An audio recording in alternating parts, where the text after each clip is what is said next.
Martínez y Martín Esparza conducen Frecuencia Laboral, el espacio donde los trabajadores son la noticia. Bienvenidos. Muy buenos días, yo soy Lourdes Martínez. Hoy es sábado 2 de abril del 2016. Saludo a nuestro auditorio en el interior del país, en la Ciudad de México y a quienes nos contactan en el extranjero a través de nuestro portal www.frecuencialaboral.com. Hoy Martín Esparza se encuentra en comisiones sindicales, anda muy atareado, no nos pudo acompañar, pero nos está apoyando en los micrófonos Toño Peregrino, el bombero peregrino. Buenos días. Hola Lulú, buenos días a todo México. Saludo a toda la clase trabajadora del país, a los jubilados y miembros activos del Sindicato Mexicano de Electricistas y a todos los bomberos de la República Mexicana. Iniciamos con Frecuencia Laboral, el espacio donde los trabajadores son la noticia.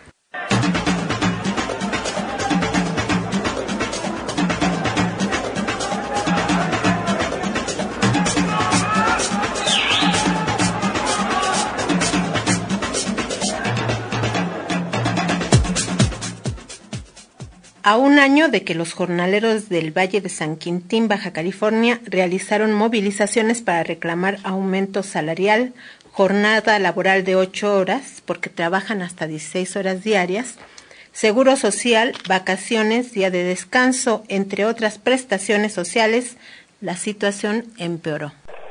No se ha logrado nada, todas las cosas siguen igual, peor tantito para los trabajadores.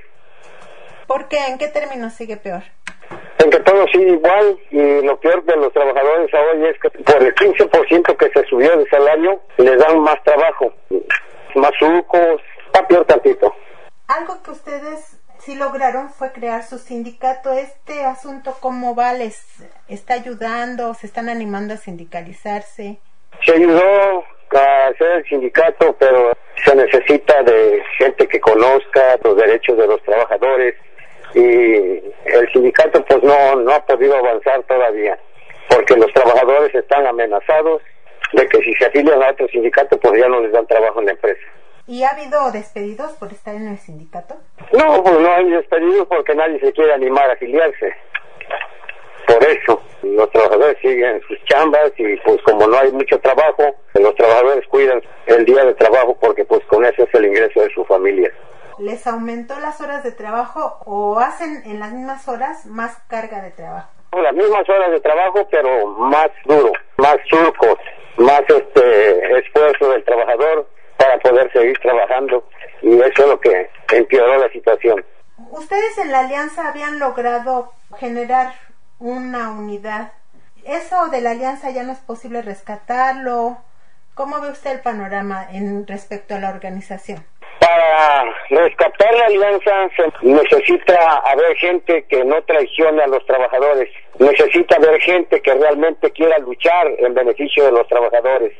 Y desgraciadamente, desde que inició este movimiento, se unieron otras organizaciones a la alianza y politizaron el problema, y por lo tanto no se ha avanzado nada. El respeto a los derechos de los trabajadores es un tema muy aparte, un tema que se tiene que ventilar directamente con las empresas, directamente con las autoridades laborales, como federales, como estatales, la intervención del gobierno federal, la intervención del gobierno estatal, la intervención de los patrones, porque ya es tiempo de que se acaben esos sindicatos que son patronales, que nomás ayudan a la empresa, pero no hay nada benefician al trabajador. Se creó otro sindicato aparte del de ustedes. ¿Qué ha ocurrido con ese otro sindicato? 1000 sindicatos puede haber, pero si los que integran los sindicatos son lacras que se dan por el sonido del dinero, nunca va a funcionar esto, créanme. Se adueñan de la necesidad del trabajador para buscar puestos más arriba, y eso no estoy de acuerdo yo. Entonces, desgraciadamente hay otros grupos, otras organizaciones como el FPR, como los sindicatos que están apoyando a la alianza, que ya lo vieron político para ver fuerza, decir, no, pues ahí estamos y esa es la gente que tenemos, y así es como se manejan ellos. Yo no estoy de acuerdo en que utilicen la necesidad de la gente más jodida. Durante las movilizaciones que se desarrollaron en marzo y abril del 2015, que fueron reprimidas con balas de goma y encarcelamientos de más de 400 de ellos, quienes después fueron liberados, los trabajadores de San Quintín lograron promesas, pero solo obtuvieron un aumento a 115 pesos diarios, pero Justino Herrera, uno de sus dirigentes, advirtió que les fue peor porque aumentaron la cuota de trabajo a los jornaleros de San Quintín.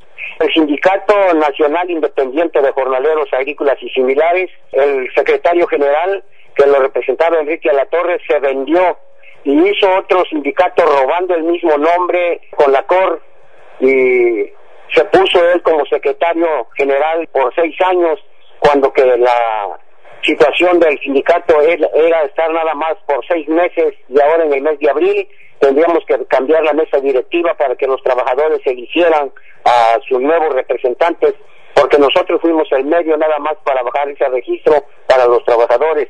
Pero Enrique Alatorre se unió a la COR y robó el nombre del primer sindicato y hizo otro con el mismo nombre, pero nada más que ahora con la COR, y yo no estoy de acuerdo que eso se siga haciendo. Así es que por eso me salí también yo de ese sindicato. Entonces el primer sindicato que se hizo ya se pasó a la COR, y el segundo que se hizo sigue. Ese fue el que se hizo allá en Tijuana, ¿no?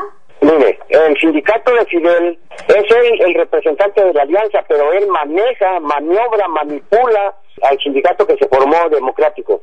Todo eso es una basura, que es lo que están haciendo estos compas. Por eso los trabajadores ya no confían en él, ya no saben en quién confiar, por la situación de que se está haciendo todo este tipo de relajo, abusando de la necesidad de los trabajadores. Es que Fidel nunca ha sido un luchador social aquí en el Valle de San Quintín. Fidel, desde 1988 que desapareció, hasta la fecha que vino a aparecer aquí, no sé, ya traían un plan. El medio es que están atacando nada más a la compañía Driscoll.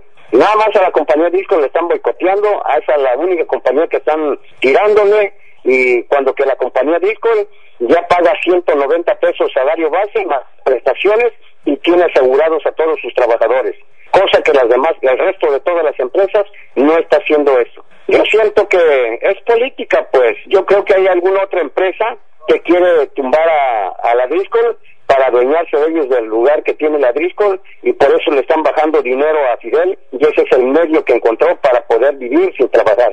Nosotros vamos a seguir informando con lo que usted nos dice. De hecho, su voz es la que le va a informar al auditorio. Y que se conozca la realidad de las cosas, porque desgraciadamente yo quisiera que vinieran acá, hablaran con los trabajadores y vieran realmente cómo está la situación acá, que no sea por parte de Justino, que no sea por parte de Fidel, que no sea por parte de ningún representante que dice ser luchador social, cuando que realmente nos vendemos al mejor postor, y yo no estoy de acuerdo con eso.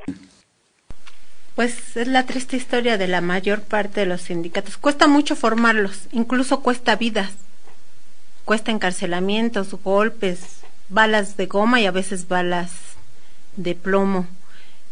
Y cuando llegan es muy fácil que se corrompan, que se afilien a un partido los líderes para que les den un cargo. ¿Qué es lo que falta ahí, licenciado Luna? Pues creo que no es descubriendo el hilo negro, pero es luego a veces que los trabajadores también pensamos que por haber elegido algún representante o haber formado nuestro sindicato ya nos desatendemos de seguir vigilantes de que las direcciones tienen que hacer lo que dicten los trabajadores, y lamentablemente pues no es esa la tónica que se sigue en la mayor parte de los sindicatos.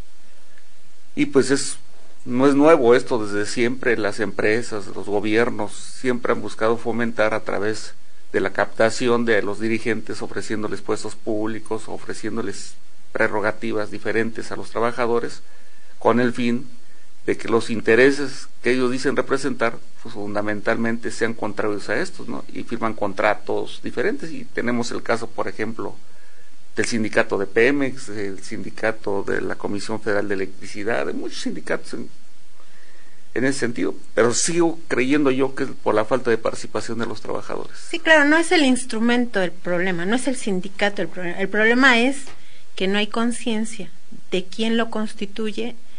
Bueno, yo he entrevistado dirigentes que cuando les pregunto para qué sirve un sindicato o qué es un sindicato, no saben decir qué es un sindicato, licenciado. Pues el sindicato es la agrupación de trabajadores que se unen con un propósito de defender sus intereses. ¿Y cuáles son sus intereses? Pues tener una mejor forma de vida, mejores salarios, un mejor empleo, mejor seguridad social. Esos son los intereses de los trabajadores. Claro, esos son los intereses económicos, ¿verdad? Pero los trabajadores también tienen derechos políticos y sociales, civiles. Y nos decía Justino, bueno, es que hacen política, ¿no? Y eso es lo que le dio al traste. Y no creo que sea hacer política lo que le dé al traste, sino que hacen una política para tratar de enriquecerse y de ocupar puestos. Lalo. Decimos que los sindicatos deben ser políticos en el sentido de que actúen o tomen una decisión en cuanto a las cosas, transformarlas o mantenerlas como están. Eso es hacer política. Los sindicatos deben ser también políticos, no una política partidista, sino una política pues laboral, establecer una política económica. Eso es hacer política. Deben ser militantes, así como una palabra castrense, debe estar permanentemente participando en ese sindicato. Y bueno, como el sindicato también hay sindicatos de patrones, los de trabajadores debe ser de clase. Entonces un sindicalismo que practicaba, y lo decía en su eslogan, el Frente Auténtico del Trabajo, es un sindicalismo político, militante y de clase. Independiente democrático, porque la independencia es respecto a los patrones, respecto al Estado, respecto a la Iglesia. Y democrático porque su participación directa es fundamental para que las bases sean las que decidan, y los líderes o los matan o los convencen. Entonces ahí es lo que los principios deben de regir en eso. Entonces ahora ya en San Quintín estaban esperanzados a que con el sindicato pudieran lograr mejoras, porque no les dieron ni seguro social, ni el aumento de 200 pesos que querían. O sea, por 16 horas ganan 115 pesos. Entonces están violando prácticamente todo lo establecido tanto en la Constitución como en la ley, y la esperanza se les vino abajo. Y entonces el sentido que tiene la sociedad en general, la idea que tiene cuando dicen se politizó el asunto, es más bien se corrompió el asunto, ¿no? Es lo que quieren decir. Pero la política tiene que ver con presentar iniciativas, estar reclamando los derechos que les corresponden. Guillén. Sí, en efecto, me parece que el problema no es si los sindicatos hacen o no hacen política, sino cuál es la política que hacen. Y si vemos, por ejemplo, en los sindicatos que tenemos aquí cercanos, bueno, nuestros compañeros del Sindicato Mexicano de Electricistas durante décadas y décadas han insistido en un tipo de política energética no para ellos, sino para el país. En el SUTIN, en muchos centros de investigación y universidades, planteamos que la educación, la investigación debe estar al servicio de la sociedad. Entonces, esa es la diferencia. Y me parece que precisamente una de las cosas que nos ayudan a que nuestros sindicatos trasciendan es que seamos capaces de combinar la lucha por los intereses inmediatos, por el salario, por las prestaciones, con la lucha en el marco de la sociedad, por una política en transportes, en educación, en energía, en todos los aspectos de la vida, que sea en beneficio para la sociedad y no únicamente en beneficio de los patrones. Entonces creo que sí debemos hacer política, pero debemos discutir muy a fondo qué tipo de política, y sobre todo, y me parece que esto es lo más importante, no podemos dejar en las manos de los dirigentes, sea quien sea, las decisiones. En la medida en que el diseño de la política participemos todos los trabajadores, en que sea una elaboración colectiva, en esa medida, me parece, podremos salir adelante. Trabajando por la ciencia. Buenos días, estimados radioescuchas de Frecuencia Laboral. Soy Erika Azorín y les voy a hablar sobre el Laboratorio de Radiofármacos del ININ, que es un área que cuenta con instalaciones certificadas para la investigación, producción, control de calidad y distribución de radiofármacos, en donde un grupo consolidado de investigadores nos dedicamos al desarrollo de nuevos radiofármacos teranósticos que proporcionan a la población del país alternativas en el tratamiento y diagnóstico del cáncer y otras enfermedades. Los radiofármacos teranósticos no presentan un efecto farmacológico en sí, ya que la molécula acarreadora del radionúclido se administra en una concentración muy baja, lo que permite que actúe como un dispositivo médico que transporta el radionúclido a un blanco molecular específico, donde la energía de radiación es depositada en forma altamente selectiva, facilitando la detección y o eliminación de células malignas. Actualmente, la planta de producción de radiofármacos, asociada al área de investigación, distribuye productos a 104 diferentes centros de medicina nuclear de México y Centroamérica, haciendo posible la realización de 350,000 estudios anuales. Dentro de los radiofármacos de reciente desarrollo, me gustaría mencionar el lutecio dotaoctreótido, indicado para el tratamiento de tumores neuroendocrinos, así como el lutecio dota ipesma, el cual ha sido específicamente diseñado para el diagnóstico temprano y tratamiento del cáncer de próstata. Ambos radiofármacos se han aplicado a nivel clínico a pacientes con cáncer avanzado en el Instituto Nacional de Cancerología, demostrando ser eficaces en el tratamiento de estas patologías. Esto nos motiva a seguir adelante con la vinculación translacional para la aplicación de los radiofármacos que desarrollamos en el laboratorio. Deseando que este acercamiento a los desarrollos tecnológicos del laboratorio de radiofármacos haya resultado ameno, me despido no sin antes agradecer esta oportunidad. Hasta pronto. Estás escuchando Frecuencia Laboral con Lourdes Martínez y Martín Esparza. Seguimos. Tenemos llamadas del auditorio. Nos dice Francisco López que el exdirector de Petróleo se va de embajador a Inglaterra. También dice que sobre las contingencias no hablaron de lo que contamina un avión, que es equivalente a 200 autos, y que ya no se van a permitir las manifestaciones en el Estado de México. Eso ya lo había comentado el licenciado Luna, lo cual es una violación a la Constitución. Licenciado Luna. Esa es la famosa ley Atenco, ¿no? Que están...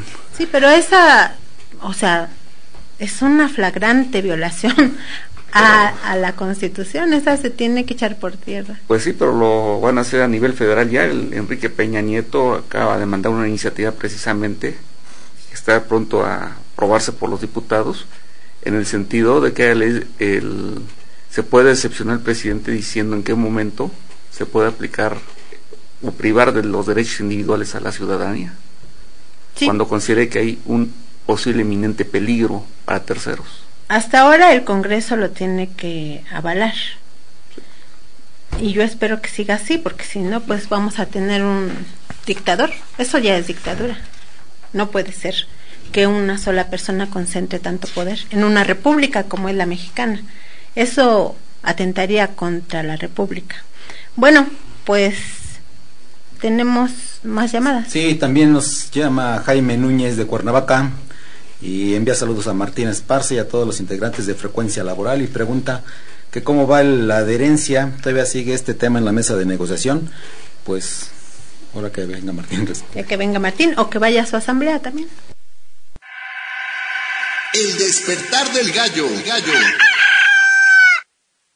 Y la pregunta del despertar del gallo del día de hoy es: de acuerdo a la Ley Federal del Trabajo, ¿qué pasa si el patrón no entrega por escrito un documento en el que se establezca que el trabajador está contratado por periodo de prueba?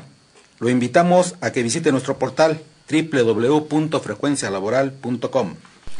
Y saludamos a nuestros colaboradores voluntarios, a Andrea Luna, quien está apoyándonos en los teléfonos, Denise Carmen Moreno Ramírez, quien nos está apoyando y es especialista en derecho laboral. Puede usted llamar y hacerle una pregunta breve.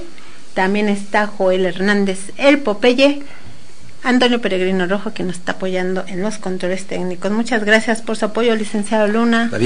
David Muñoz, quien está en los controles técnicos, Lalo Díaz Reguera, Carlos Guillén. Muchísimas gracias a todos por estar aquí con nosotros. También le invitamos a que visite nuestro portal www.frecuencialaboral.com y Derecho y justicia para los trabajadores. Hoy, ¿qué nos vas a platicar, Lalo? Bueno, hay cosas interesantes que platicar. Tenemos en el caso, para recordarles, a casi 5 años de haber salido en la huelga en Calzado Sanda, que la sede de esta empresa está en Calpulalpan, Tlaxcala, y a 8 meses del encarcelamiento del líder sindical.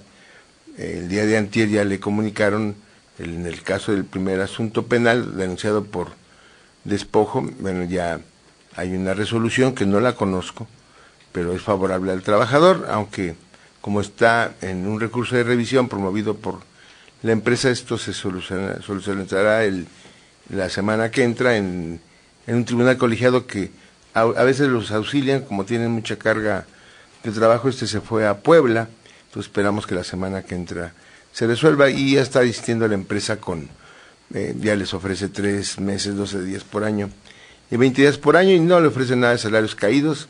Los compañeros decidieron mantener su lucha y están pidiendo la reapertura de trabajo, y esperamos ya tener fuera de la cárcel injustamente detenido a Gustavo Labastida Andriano. Y bueno, esas son las buenas noticias. También el día del lunes, a las 12 aproximadamente, un grupo de compañeros de diferentes organismos descentralizados y centralizados del gobierno del DF van a presentar su registro sindical. Es el Sindicato Democrático de Trabajadores de la Ciudad de México, 8 de marzo, se constituye el 8 de marzo, entonces la mayoría son mujeres, y dicen que cuando la mujer se decide avanzar, nadie los detiene. Entonces estamos el día lunes presentando la documentación, y bueno, son buenas noticias para los trabajadores. Y bueno, nada más señalar que no debería de presentar ningún obstáculo la solicitud de un registro ante el Tribunal Federal, porque se cumplen con todos los requisitos, pero a sabiendas de que esto puede no operar porque ponen obstáculos para el registro, pues ya estamos preparando también los instrumentos, los amparos y todo eso, porque ya sabemos cómo se las gastan las autoridades laborales. Si como patrones son implacables, como autoridad también no responden a la ley. Así es. Bueno, pues ojalá tengan todo el éxito que se requiere para esto. Es difícil, ¿verdad? Porque parece que las autoridades, su peor enemigo es un sindicato, ¿no? Cuando un sindicato puede ser hasta aliado de contribuir el desarrollo de una empresa, ¿no? Y claro, pues va a reclamar que el reparto de la riqueza sea equitativo, porque los trabajadores contribuyen a que progrese, a que se genere esa riqueza. A que se genere esa riqueza, exacto. Y la Suprema Corte hizo otra de las suyas. Emitió una jurisprudencia para reducir el monto de las pensiones. Muy buenos días. Mi nombre es Nora Amezcua, especialista en Derecho Social. La Suprema Corte de Justicia de la Nación acaba de emitir la jurisprudencia 8/2016, por la cual reduce de 25 a 10 salarios mínimos las pensiones de invalidez, vejez, cesantía y muerte. Pues prácticamente todas, esto conforme a lo ordenado por la OCDE y concretamente por Gurría, por lo que de ninguna manera está apegado a derecho. El argumento es que la ley del INSS en el artículo 33 marca que estos seguros se deben de pagar sobre 10 salarios mínimos, pero en la realidad de las cosas, desde el 1 de julio del 97, los trabajadores y los patrones vienen pagando sobre 25 salarios mínimos, es decir, llevan ya prácticamente 19 años pagando sobre 25 salarios mínimos y no sobre 10, y por tanto sus pensiones se deben pagar sobre este monto más alto, sobre 25 salarios mínimos. Por tanto, el propósito es, como de costumbre, quitar derechos. Licenciado Luna, usted también le echó un ojo con lupa a esta jurisprudencia. ¿Qué nos platica? Bueno, efectivamente, el día 19 de febrero de este año, la segunda sala de la Suprema Corte de Justicia publica una jurisprudencia misma que entra en efectos el día 22 de febrero. Y esto Me parece a mí que a los que afecta en un principio con esa jurisprudencia son a todos aquellos trabajadores que cotizan más de 10 salarios mínimos, es decir, los que vayan a presentar ahorita su solicitud de pensión por cesantía en edad avanzada o por invalidez, el monto máximo que está ordenando la Suprema Corte a través de esta jurisprudencia es hasta 10 salarios mínimos, no los que ganan menos, o sea, porque a uno le descuentan sobre la base salarial que uno tiene. No es para todos los trabajadores, en un primer instante es un sector nada más que cotizan más de 10 salarios mínimos. Y ahí me surgió a mí la duda, bueno, entonces a los presidentes, expresidentes más bien, ¿les bajarán su super pensión a 10 salarios mínimos? No, porque tanto los señores presidentes como los señores ministros de la Corte, como muchos secretarios de Estado, ellos sus pensiones están determinadas por otras cuestiones. En este país hemos visto situaciones, por ejemplo, el propio Gurría, que recibió una pensión por estar laborando en el banco, no recuerdo, un banco que estuvo trabajando social, no más de 2 años, y tiene una pensión altísima. Los señores ministros no solamente tienen garantizada su pensión como si siguieran en funciones de ministros, sino siguen teniendo todas las prerrogativas que les dan, como es automóvil, chofer, secretarios o secretarias, guardaespaldas, todo eso. Tendrían que quitar todo eso porque no tenemos por qué pagar eso. No, ellos se cotizan aparte, ellos lo que dicen los trabajadores no tienen derecho a ganar más de 10 salarios mínimos, no obstante que tú hayas cotizado durante mucho tiempo más de 10 salarios mínimos. Yo creo que esa es una primera medida que va a empezar a operar para todos aquellos trabajadores que van a empezar a solicitar su pensión a partir de esta fecha. Esta jurisprudencia o este tipo de jurisprudencia hace 4 años ya había sido emitido para la Corte, pero el propio Seguro Social no había hecho caso. Con esta ley, con esta jurisprudencia ahora incluso dicen que no obstante que el Seguro Social no se hubiera excepcionado con anticipación a la aplicación de esta jurisprudencia, las autoridades laborales tienen que aplicar ya, decirle, no, chato, tú nomás lo máximo que puedes tener es el equivalente a 10 salarios mínimos. Me vino a la memoria Jorge Osejo, quien fue líder de la Confederación Patronal Mexicana y fue senador de la República por el Partido Acción Nacional por el Estado de Puebla. Él me había comentado que se iba a pensionar con 25 salarios mínimos, así es que él siendo patrón y habiendo ganado y cotizado para esa pensión, le van a quitar ese derecho, y a muchos patrones. Pues habría que ver, ahorita en primer instante es para los que se van a pensionar. Ah, no es para los que estaban. No, porque eso es motivo de otra cosa, porque ahí sí constitucionalmente yo creo que van a hacer la modificación, porque ya son derechos adquiridos que se vienen haciendo, pero no está lejano que lo puedan hacer. Ya el primer paso ya lo dieron, que es todos los que vayan ahorita a partir del 22 de febrero a tramitar su pensión y que hayan cotizado más de 10 salarios mínimos, o sea que su pensión sea mayor a 10 salarios mínimos, seguramente les van a empezar a practicar esta jurisprudencia. Así es.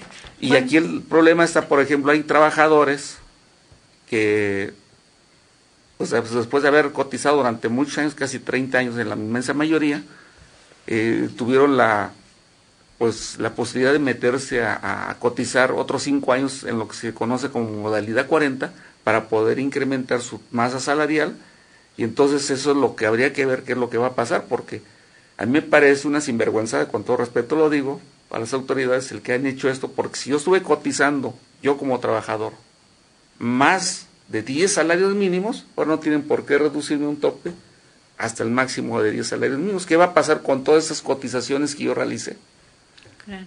Ahora, si pudiéramos decirlo no en calificativo, sino en un argumento jurídico, ¿en qué están incurriendo los ministros? Primero, una falta de cuestión de interpretación, porque efectivamente el segundo párrafo del artículo 33 de la Ley del Seguro Social establece que es 10 salarios mínimos, el salario base. La primera falta que desde mi punto de vista incurren es, si yo como autoridad, yo como Seguro Social, veo que tú estás cotizando más de 10 salarios mínimos, lo primero que tendría que decirte, espérate, tú no puedes cotizar más de 10 salarios mínimos, lo máximo que puedes cotizar es sobre 10 salarios mínimos. Entonces, ahí sí hay una cuestión jurídica que habría que ver, incluso puede ser de materia administrativa y penal, porque tú sabiendo esa situación la estás aplicando de manera diferente y te estás beneficiando con una cotización. Así es. Es una primera cuestión. Una segunda cuestión es que hay una equívoca interpretación desde mi punto de vista también, porque el primer párrafo del artículo 33 establece el criterio que puede ser mayor mi pensión. En derecho existe un sentido en el que lo que va primero es lo que tiene mayor valor. Entonces, independientemente que el segundo párrafo diga eso, el primer párrafo dice lo contrario. Pero aún más, cuando se reformó la ley del Seguro Social en 1997, se creó el 10º transitorio, donde establece que el artículo 28 de esta nueva ley establece que yo puedo ganar hasta 25 salarios mínimos si es que coticé más de 10 salarios mínimos. Entonces, hay distintas cuestiones jurídicas que se pueden invocar en los juicios. No sé su fin cuál sería, porque evidentemente lo que creo yo es que habría que luchar en ese sentido para intentar crear otro tipo de jurisprudencias u otro tipo de tesis que en un momento dado pueda contrarrestar esta que hicieron la Suprema Corte. Bueno, licenciado, pero hay que luchar. Nos va a mandar su colaboración por escrito, claro, y la vamos a publicar en nuestro portal, claro que sí, www.frecuencialaboral.com el día de mañana. Estás escuchando Frecuencia Laboral con Lourdes Martínez y Martín Esparza. Seguimos. El Sindicato Único de Trabajadores de la Industria Nuclear había emplazado a huelga, pero prorrogó para el 13 de abril del 2016. Nos habían comentado que el Instituto Nacional de la Industria Nuclear no quería reconocer algunos derechos ya conquistados y están en negociaciones, pero nos va a platicar más del tema Simón Cruz Galindo, quien es secretario general del SUTIN y que se encuentra en la línea telefónica. Muy buenos días, ¿cómo estás, Simón? Muy bien, ¿qué tal, Uli? Saludos a ti y a todos los que están en la mesa y aparte a todo el auditorio. Sí, mira, te comento que por primera vez, bueno, yo tengo 25 años en el instituto y por primera vez en ese tiempo hemos prorrogado el estallamiento de huelga. Porque aunque nosotros metimos un emplazamiento legal en forma y todo, el instituto nos demanda, ¿verdad?, porque quiere que accedamos a incorporar en el contrato colectivo de trabajo que a la gente de confianza, específicamente a los mandos medios, superiores y personal de enlace, se le aplique la ley de responsabilidad, se le aplique la exclusión de nuestro contrato, ¿verdad?, aunque no están, pero quieren que los excluyamos de manera por escrito, de manera definitiva, para que ninguno de los aspectos y beneficios del contrato colectivo que tenemos con el instituto les sea aplicable. Y evidentemente el problema está en que condicionaron nuestro emplazamiento a huelga, la revisión salarial, la revisión contractual, a que nosotros firmáramos incondicionalmente esto. Por eso, cuando vimos que se acercaba el momento del estallamiento de la huelga, pues hicimos la prórroga. Ya lo hemos comentado con diferentes autoridades, tanto en la Secretaría del Trabajo como en la Secretaría de Energía, pero como dicen que esta es una ley que está al mismo nivel que la Ley Federal del Trabajo, entonces hay una controversia. Lo que sí es que ya como nos demandaron ellos, tenemos el asunto en la Junta 11 de Conciliación y Arbitraje, y le hemos dicho a la autoridad, al instituto, que pues esperemos la resolución de la Junta, porque este es un problema jurisdiccional.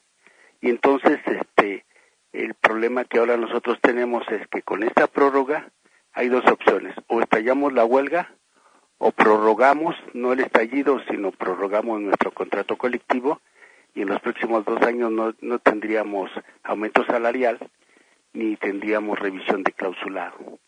Entonces estamos ahorita en un impasse.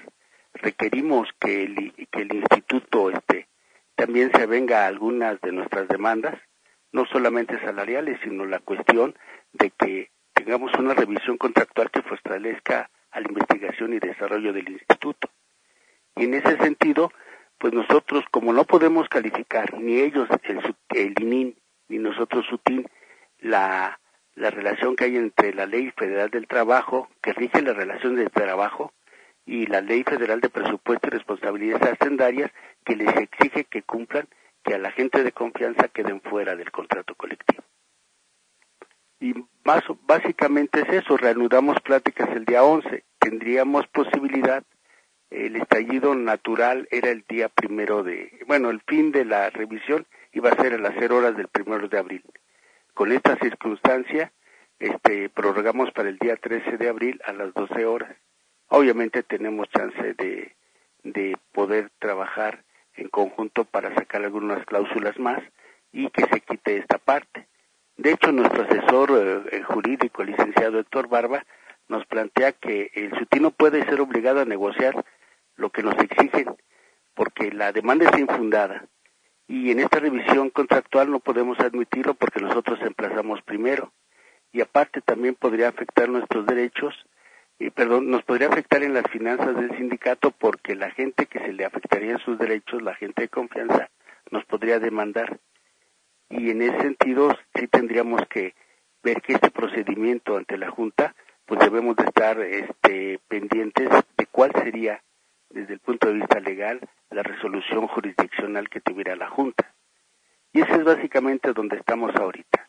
El problema es, o firmas para que la gente de confianza quede excluida de los beneficios del contrato colectivo, o no hay revisión salarial y no hay revisión contractual. Y estamos en esto, Luli. Claro, pero las autoridades están violando además el derecho humano a decidir por uno mismo, o sea, no tienen otras personas por qué decidir por uno, ¿no? En este caso, ustedes no tienen por qué decidir por los trabajadores de confianza. Además, es un principio de los contratos colectivos, el de la extensibilidad de beneficios de un contrato a quien presta el servicio ahí. Entonces no puede unas partes excluir a esta gente. Si lo deciden así, pues es desde el principio, pero no pueden obligarlos a que excluyan a la persona de confianza. Sí, exactamente. El problema que nosotros tenemos es de un principio moral, ético del sindicato, también por su trayectoria de lucha, y por otro lado también nos pega de manera económica, porque finalmente, si firmásemos eso, en mi caso como secretario general, tendríamos el problema de las posibles demandas. Además, le hemos argumentado a la administración que si ellos decidieron la parte jurisdiccional de la Junta, pues que se resuelva ya y esperemos el resultado. Nosotros nos defenderemos y en caso de que sea contraria al sindicato, pues ya nosotros no vamos a estar contra la ley. Si la ley nos dice que se ponga, pues se pone. Pero así, por sí mismo el asunto, decir que sí aceptamos, eso es lo que nos tiene en esta prórroga del estallamiento de huelga. Simón, pues cuenten con nuestro apoyo. Aquí Guillén nos va a mandar la colaboración para que la publiquemos en www.frecuencialaboral.com el día de mañana que renovamos el portal. Sí, no, yo lo sé, Luli, te agradezco mucho, sé que siempre tenemos el canal abierto y les agradezco mucho esta oportunidad que me dan para comentarlo a nivel pues nacional y pues les mando un abrazo y mucho éxito les deseo. Prevención laboral con el bombero peregrino.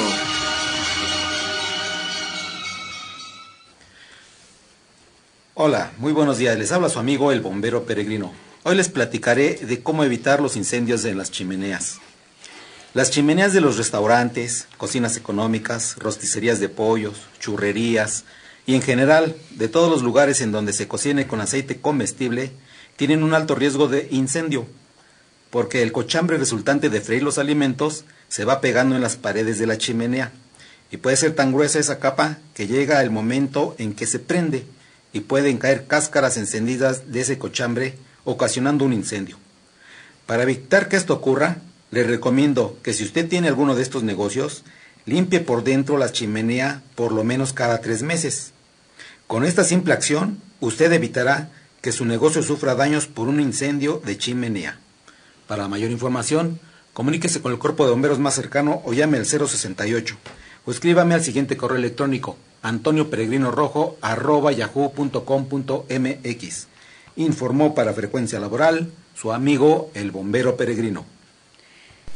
Y en otra información, hace 2 años fue despedido injustificadamente el fundador de la Maestría en Promoción y Defensa de los Derechos Humanos de la Universidad Autónoma de la Ciudad de México, José Enrique González Ruiz.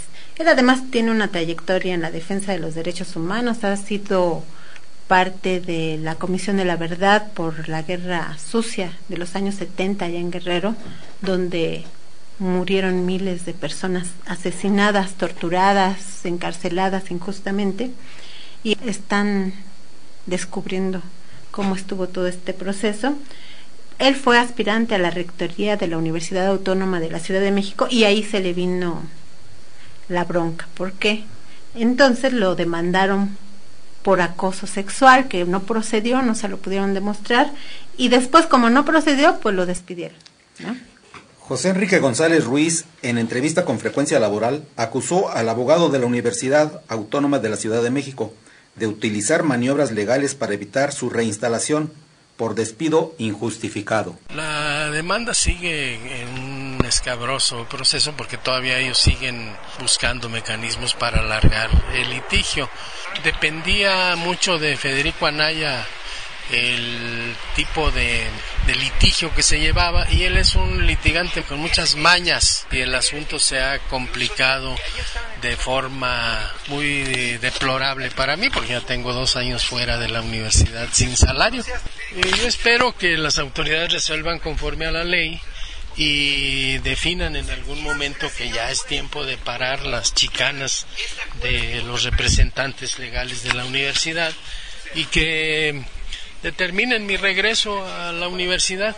Es una cuestión complicada que depende de las circunstancias políticas de la universidad, y estas no han cambiado, son las mismas que hace 2 años, gobierna el mismo grupo, las autoridades no son realmente las que tienen los cargos, no gobiernan los que formalmente debieran gobernar. La llegada de Hugo Aboites no ha mejorado.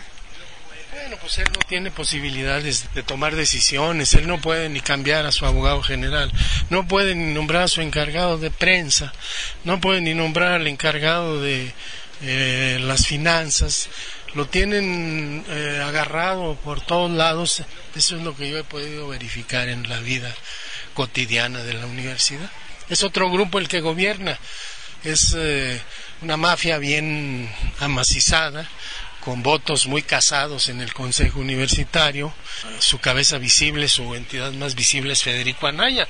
Federico es una especie de rector de facto, es como el rector que está detrás del rector formal, es el factotum. Él toma decisiones de todo tipo, maneja presupuesto, controla grupos de estudiantes, suspende sesiones del consejo, es el factotum Federico. ¿Y él de qué grupo, a qué grupo pertenece? Pues a ese mismo que gobierna la universidad, no tiene una identidad muy fija. Es un grupo que debe tener nexos con algún sector del gobierno del Distrito Federal. Bueno, y dice que entre las chicanas, la última que le hicieron es que pidió este señor Federico Anaya que fuera la universidad tercero interesado en el caso, la Universidad Nacional Autónoma de México. O sea, ¿qué tiene que ver la UNAM en ese conflicto? Pues la Junta local se lo aceptó y le puso audiencia para dentro de 3 meses. O sea, que ahí sí, por favor, pues que la secretaria del Trabajo del Distrito Federal tome cartas en el asunto. Difícil.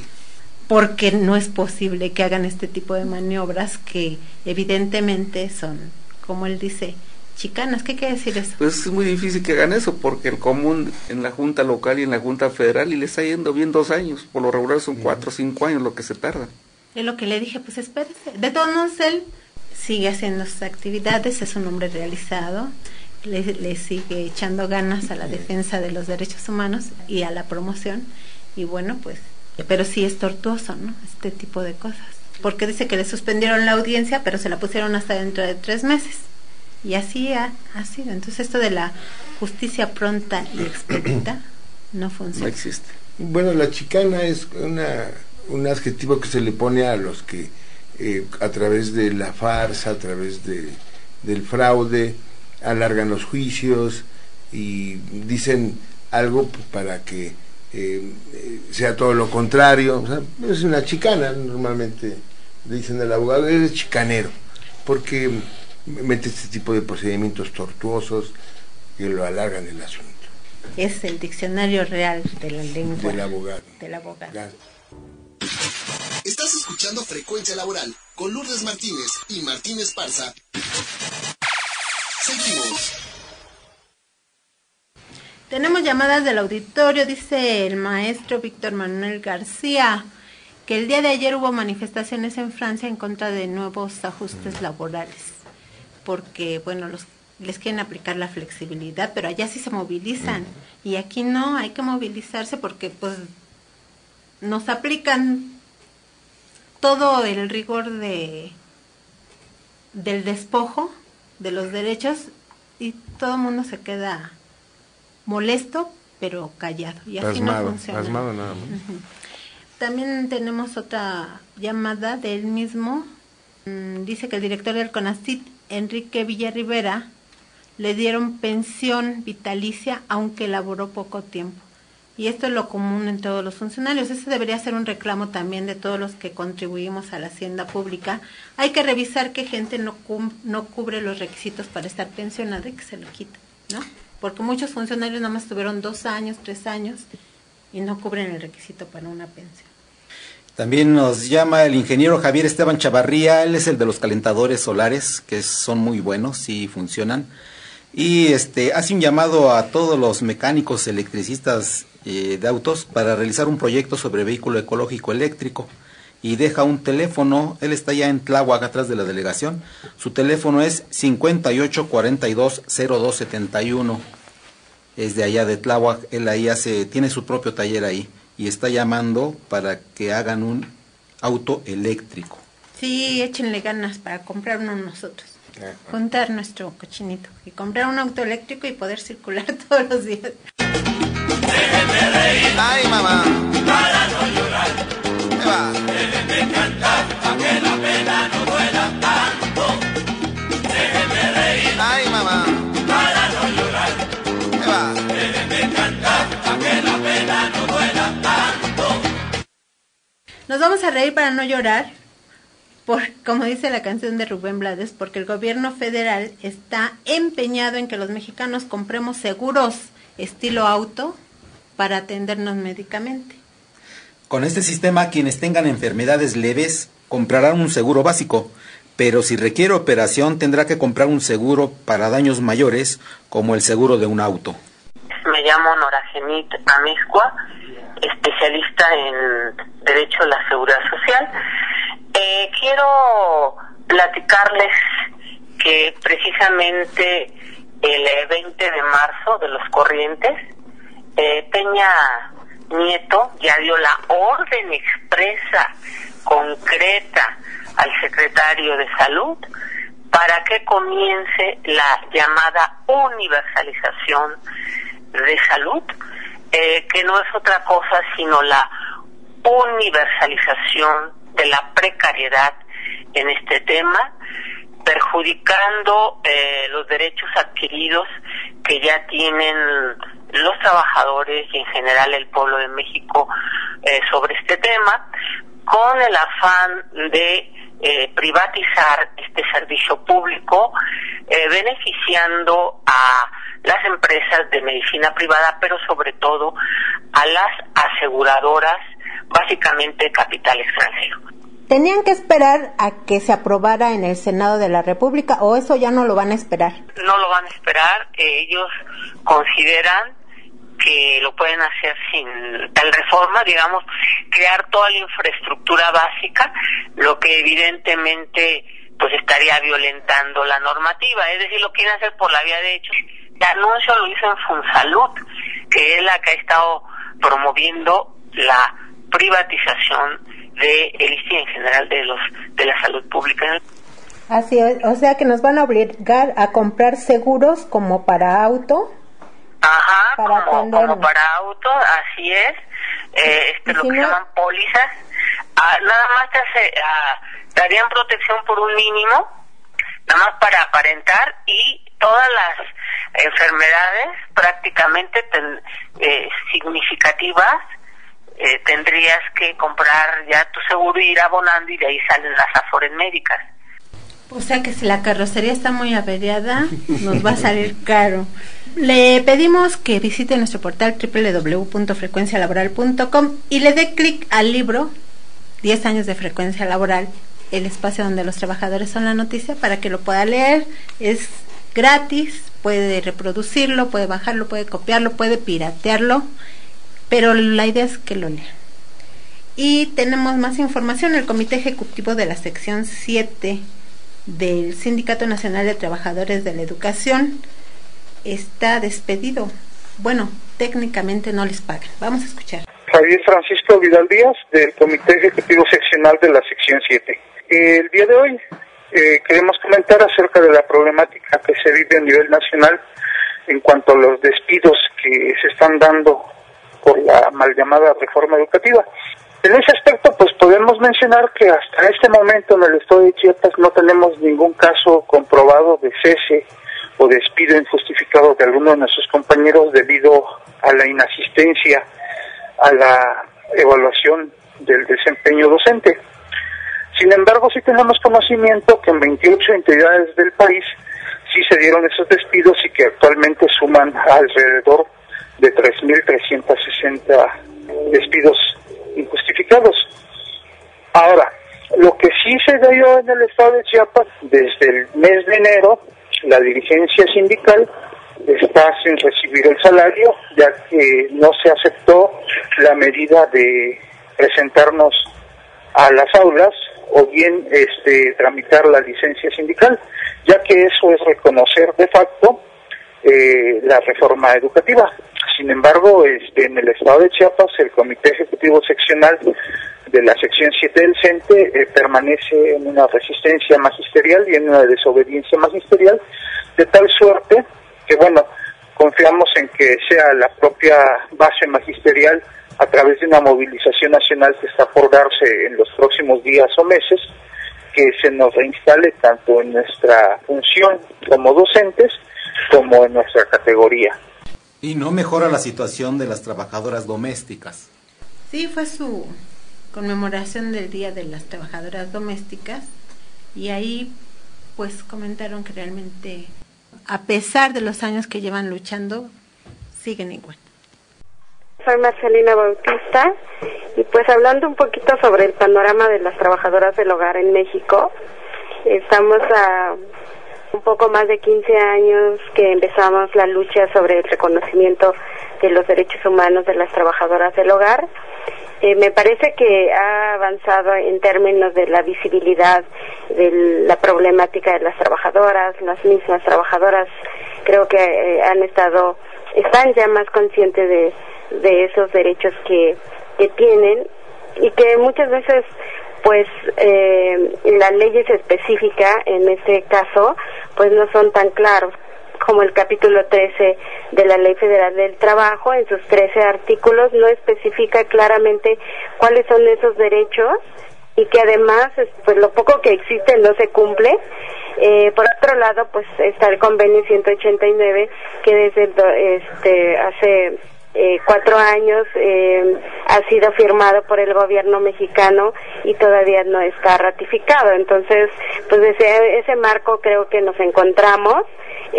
No hay una ley pues más clara que el convenio 189, por eso es muy importante su ratificación.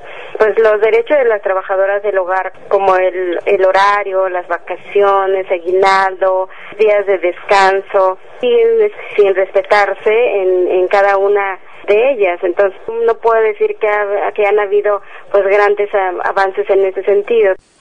Y en medio minuto, ¿cómo está la situación de la huelga en Cuernavaca de Nissan? Bueno, pues en efecto, mientras nos hablan de paz laboral, resulta que no hay tal, y los compañeros de Nissan estallaron huelga, y habría que decir, aunque la mayoría de los sindicatos del sector automotriz son absolutamente charros, este sindicato desde hace mucho tiempo ha estado en el campo democrático, no es el único, hay otros compañeros, y bueno, pues esto es una demostración de que el movimiento sigue, a pesar de la propaganda del gobierno en el sentido de que hay paz laboral. Sí, bueno, el 5 de abril va a haber una marcha a Comisión Federal de Electricidad por parte de la Asociación Nacional de Usuarios de la Energía Eléctrica y hoy hay un tianguis de economía social y solidaria en el Sindicato Mexicano de Electricistas Antonio Caso 45. Nos vamos, hasta la próxima. Frecuencia laboral. Escúchanos el próximo sábado de 7 a 8 de la mañana por el 760 de AM.